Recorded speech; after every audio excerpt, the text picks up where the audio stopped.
mokaisi lietuvių kalbos? Manęs dažnai klausia. Kaip žinote, aš esu tinginėrė.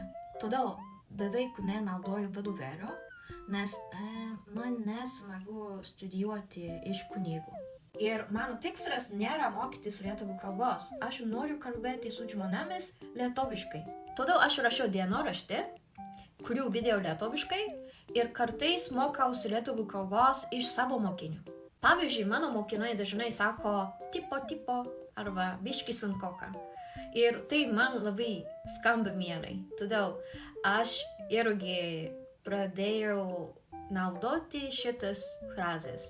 Man sunku bekalbant galvoti apie lietuvių gramatiką, todėl mokausi frazėmis, o vėliau jungiu jo išmokstas frazes kaip puzzle. Dėlionė. Ir aš nebijau daryti klaidų, nes jei bijau, aš negaliu kalbėti. O kaip jūs mokotės kalbų? Parašyk komentarą. Ate.